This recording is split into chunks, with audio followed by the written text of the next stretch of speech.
Sampai nggak usah pesimis, memahami Quran itu bisa. Kalau kita tidak bisa detail kayak ulama, setidaknya bisa secara dialeke umume wong. Ya kalau balen dialeke umume wong. Ya, dialeke umume wong misalnya ngeten contoh yang paling gampang ya. Wong itu nak kawin, terus pegatan.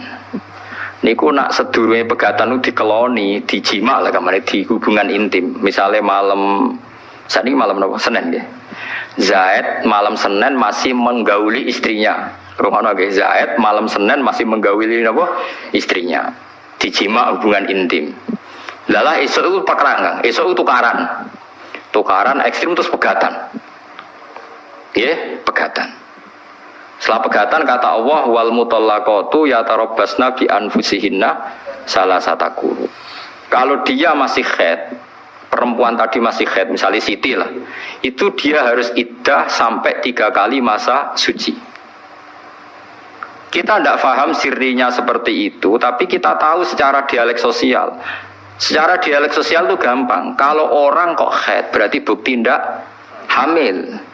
Padahal kalau 3 kali masa suci, berarti minimal dia ngalami 2 kali masa haid. Haid pertama membuktikan tidak hamil, haid kedua membuktikan meyakinkan tidak hamil. Sehingga setelah itu dilalui iddahnya selesai. Dan ketika menikahi orang lain, maka kalau ada anak pasti anaknya suami kedua. Karena suami pertama jelas-jelas jimae ora dadi, buktine berkali-kali haid. Paham ya maksud? Paham ya? Minimal kowe paham, misalnya raro artine Quran jelimet minimal kowe paham duduk perkarane iddah adalah membebaskan rahim dari pengaruh sperma suami pertama. Nah tapi nek ora paham plus kan yo sakake Quran terus nerangno jebule. Ora paham. Paham dulu. Mun ulama lah ya termasuk sifatnya Quran kan wa kitabim mubin. Lah yo Quran sing memberi penjelasan. Berarti khotib yang bersuara memperdengarkan.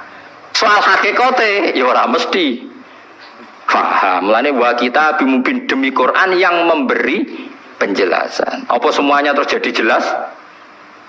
Enggak kan, tapi Quran tetap berstatus memberi penjelasan. Lane kula ulama jeng ben ketemu pangeran mau kepengin ibadah ngeten iki, Kang. Kula tahajud ya ora yakin ditampa selain arang-arang. Kalau mau kepinginnya ketemu pangeran, nak Allah nyifati kitab mubin menjelaskan, ya aku sebagai ulama, sebagai umat Rasulullah kepingin dua amal menjelaskan. Itu tadi kalau baleni malih. Kalau anda tidak paham detail sebagaimana fahamnya ulama, minimal kue roh logika yang dibangun Al-Quran hujah. Ya aku mau malam aku jadi jima, esok tukaran atau 2 hari lagi tukaran, jenenge wong urip tukaran sampai cerai. Kan potensi bahwa mani tadi jadi ternyata berkali-kali haid sampai 3 kali, berarti maninya tidak jadi. Kalau tidak jadi ngalami 3 kali masa suci berarti iddahnya selesai. Nah sampai takut anak mani ini jadi Gus, berarti iddahnya nunggu kelahiran. Karena setelah lahir berarti rahimnya bersih, berarti mani yang ini jadi dan anak ini anaknya suami pertama. Setelah lahir dia kawin. Ya nanti kalau punya anak berarti anaknya suami kedua. Lah kita paham, logika sosialnya paham. Tujuan iddah adalah suami kedua kalau menjima atau hubungan intim jelas-jelas anaknya suami kedua. Sekarang andai kan tidak ada iddah. Malam Senin dijima ambek Zaid, esok Siti dipegat. Malam Selasa dirabi bakar, dijima meneh. Isuke pegatan meneh. Malam ketiga rabi meneh. Terus susese ndek anak-anake sapa jajal? Muni anake sing pertama ya rawan ra dadi, anake kedua ya ketiga, kan gak jelas. Terus kita takok, lho kok DNA Gus? Ya kan suwan agama ono ngentesi DNA bareng. Agama ku mau bingung ben jelas baru atur rahim ada iddah. Ya ada napa? Lah iku maksude Quran dadi. Mulane kula nate roh berita ya, orang medis Israel.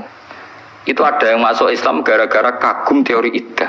Memang dia membuktikan betapa detailnya Islam masalah nasab. Kok apike koyo ngono Islam. Wong Israel padahal yang Yahudi. Dia tuh kagum sama aturan apa? Iddah. Ya mereka wow iddah itu jelas Kang. Kalau mindawatil haid, kalau yang masih haid iddahnya 3 kali masa suci. Berarti mengalami 2 kali nopo haid. Ini kan nom-nom berhubungan kebablasan jebule pacare ora haid susah berarti bukti jadi meteng. Tapi nek jek haid seneng berarti ndak meteng.